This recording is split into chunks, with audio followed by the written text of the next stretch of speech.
প্রশ্ন হচ্ছে কোথায় অনিয়ম নাই, আর সবচেয়ে বেশি খড়গ পোহায় আমাদের মতো যারা প্রান্তিক ব্যবসায়ী বলি আমরা, প্রান্তিক জনগোষ্ঠীকে নিয়ে আমরা কাজ করি। আপনি দেখবেন সর্বোচ্চ সবসময় অভাব শুধু গার্মেন্ট সেক্টরে, বিটিএমই, বিজিএমই, বিকেএমই, তাদের অভাবগ্রস্ত শেষ হয় না। তারা ব্যাংকের টাকা সব নিয়ে গেছে। শুনতে খারাপ লাগবে, আমি অনেক ডিবেট করি, আমি প্রমাণ করে দিব তারা মানে কিভাবে মানে আনহেলদি কম্পিটিশন করে দেশটাকে একটা জিম্মি করে ফেলছে। আর দুর্বৃত্তান্ত আছে যারা টাকা চুরি করে দেশ থেকে চলে গেছে, কিন্তু ওই তাদেরকে মনোযোগ দিতে গিয়ে আরেকটা সেক্টর তৈরি হয়েছে যারা ব্যাংক থেকে টাকা নিয়ে মুড়ি বিক্রি করে, ঝাড়ু বিক্রি করে, এবং তারা সমস্ত প্রান্তিক যারা ছোট ছোট উদ্যোক্তা আছে তাদেরকে রাস্তায় বসিয়ে দিয়েছে। আমাদের দেশের স্বাস্থ্য খাতে একটা ভয়ঙ্কর চিত্র তুলে আসছে। আমরা স্বাস্থ্য খাতে যে ভয়াবহ চিত্র, তার কারণ হচ্ছে সাধারণ ছোট ছোট চিপস যা দরকার কয়েকটা কোম্পানি কম্পিটিশন করে তাদের মিডিয়ার মাধ্যমে বেকারি খারাপ, এটা খারাপ, ওইটা খারাপ, কিন্তু তাদের সমস্ত খারাপ প্রোডাক্ট আপনার বাজারে 6 লাখ।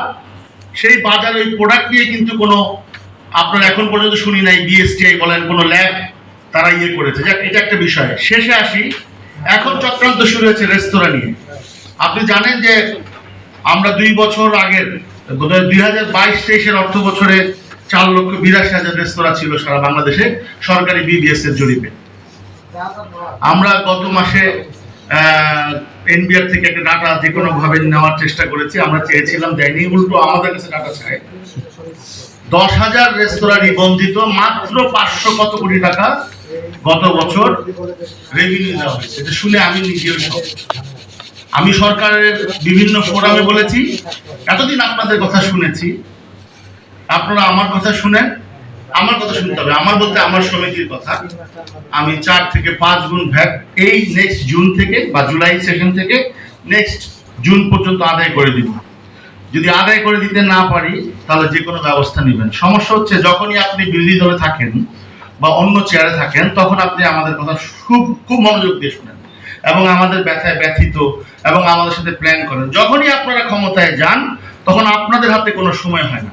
বাজেটের আগে তোড়জোড় করে 1-2 মাস বিভিন্ন আলোচনা হয়, ওই প্র্যাকটিসে কিন্তু আসলে কাজের কাজ কিছু হয় না।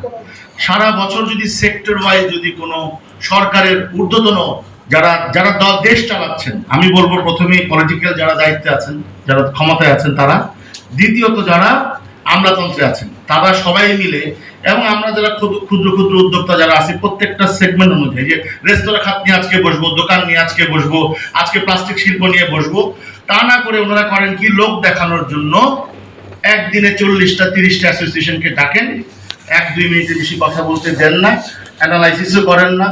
ওই যে একটু কথা শুনছিলাম, ভালোই লাগছিল, যে এনবিআর এর একটা রিসার্চ উইং আছে, তাদের কাজ কি, রিসার্চ তো করতে হবে।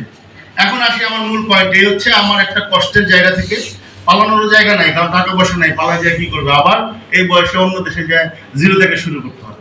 তো এই জন্য ক্ষোভটা আমি বলতেছি দেশের জনগণের উদ্দেশ্যে। এই দেখেন, আপনি ওই দিন একটা মিডিয়া সবার সামনে বলেছিলাম যে ভ্যাটের কর্মকর্তাকে বেঁধে রাখা হয়েছে বাঞ্চারমপুরে। কেন বেঁধে রাখা হয়েছে? আর অত্যাচার সহ্য হয় না। সামনে এমন দিন আসবে, আমি বলে যাচ্ছি আজকে আপনাকে, এই দেশে একটা গৃহযুদ্ধের প্রস্তুতি হচ্ছে। কারণ একদল খাবে, লুটপাট করবে, তারা বিত্ত বৈভব করবে, দেশ থেকে নিয়ে যাবে। পলিটিক্যাল দল তারা একটা ক্ষমতায় এসে অনেক আমাদেরকে আশার বাণী শোনাবে, আর আরেক দল নিষ্পেষিত হবে, দিনের পর দিন পুঁজি হারাবো, দিনের পর দিন আমাদের ব্যবসা বন্ধ হবে। একটা রাষ্ট্র এভাবে চলতে পারে না। আরেকটা কথা বলা হচ্ছে, সেনাবাহিনীর এত বড় সেনাবাহিনী, তারা ওই দিন একজন শুনছিলাম মিষ্টি বিক্রি করে, চানাচুর বিক্রি করে, তাদের ব্যয় কত? তারা 5 স্টার হোটেল চালায়। আমাদের ট্যাক্সের টাকায় সেনাবাহিনী 5 স্টার হোটেল চালাবে? ডিওএইচএস তাদের, পিওএইচএস তাদের, কেউ কথা বলছে না। পুলিশ তাদের মতো সাথে কম্পিটিশন করছে, বিমান বাহিনী পানি বানায়, সেই পানি এয়ারপোর্টে বিক্রি করছে। তাহলে এইভাবে এত বড় বাহিনী পুষে লাভ কি? কেউ কথা বলছে না। আমি জানি আমার উপর খড়গ আসবে, আই ডোন্ট কেয়ার, কারণ আমাদের একটা 3 ভাগের 1 ভাগ 2 ভাগ সময় চলে গেছে, আর 1 ভাগ আসে। এই 1 ভাগ গিদরের মতো বাঁচতে চাই না, আওয়াজ তুলতে চাই যে এই রাষ্ট্র কি আসলে চেঞ্জ হবে? যেভাবে 24শে জুলাই প্রতারণা হয়েছে আমরা, আজকে তাদের হাতে ক্ষমতা কুক্ষিগত, কেউ ব্যবসায়ীদের নিয়ে বসছে না। আপনি বাজেট কম, তার মানে কি আমাকে চাপকায় টাকা তুলবেন? আপনি কথা শুনছেন না আপনারা।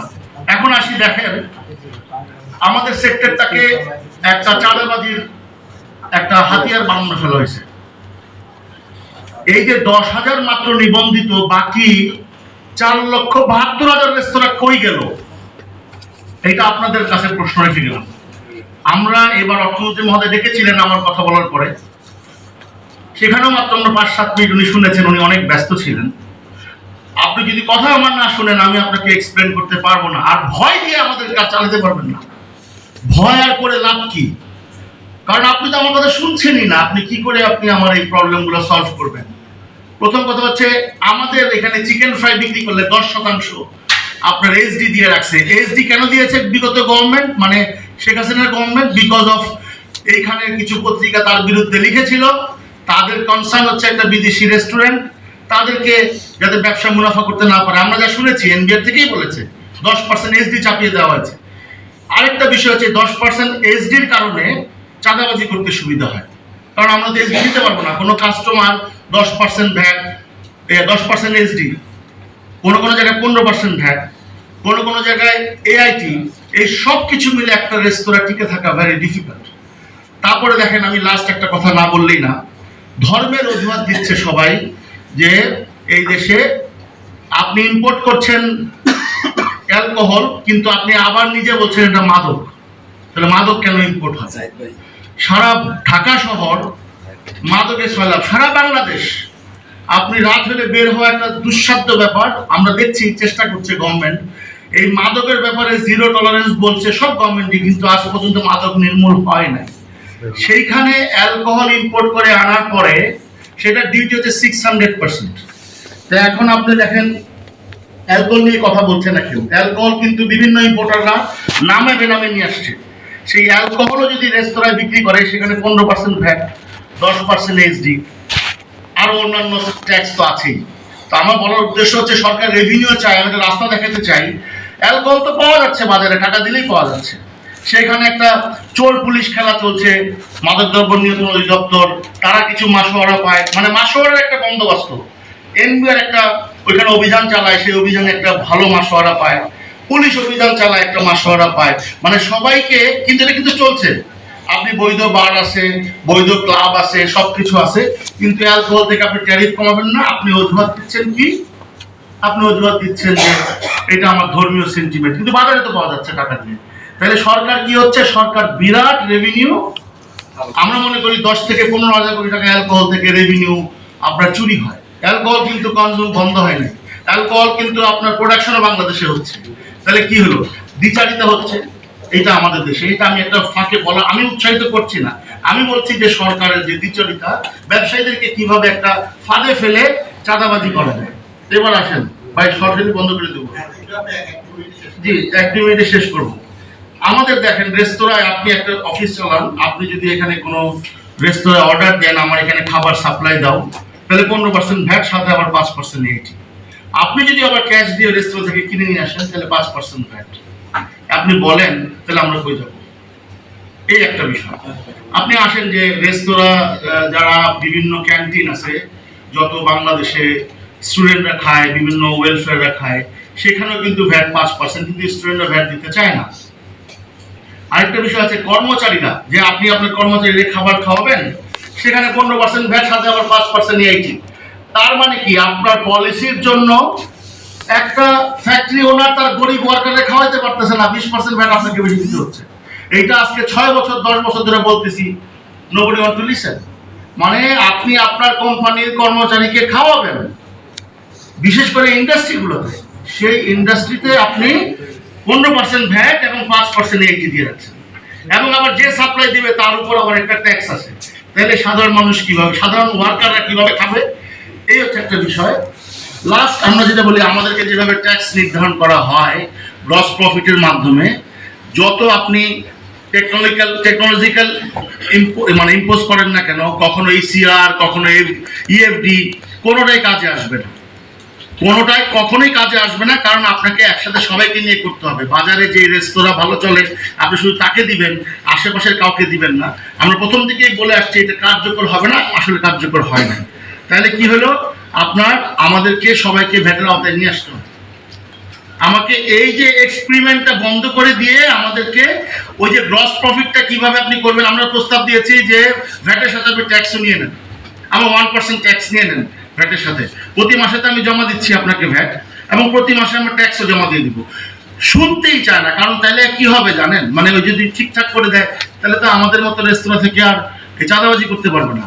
তো সব কিছু মিলে আপনাদের উদ্দেশ্যে বলতে চাই, আমি জানি না রাষ্ট্র কোন দিকে যাচ্ছে, কারণ আপনার টাকা দরকার, রেভিনিউ দরকার। আপনি যদি শুধু শুধু আপনি সবার মুখে শোনেন কেউ হ্যাপি না, তাহলে আসলে এই যে আমাদের যে বিজনেস হচ্ছে টাকা তৈরি। তো ধন্যবাদ সবাই। ধন্যবাদ। আমি আপনাদের কিছু ফ্রাস্ট্রেশন তো আমরা সবাই শেয়ার করি বা আমরা নিজেরাও বুঝি। এনিওয়ে, তো আমরা একটু কুইকলি যাই। এ পর্যায়ে আমি রিকোয়েস্ট করব doctor Rushad Faridi, as an economist and academician, আপনি তো অনেক আলোচনা শুনলেন, আমার মনে একটু আনবায়াসড হয়েতে হয়তো you can make few comments. হ্যাঁ, কে কথা বলতেছে?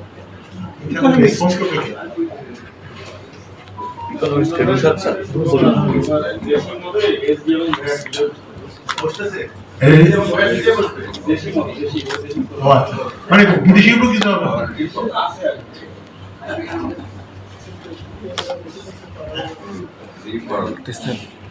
না, নোটটা নিয়ে রাখতেছে।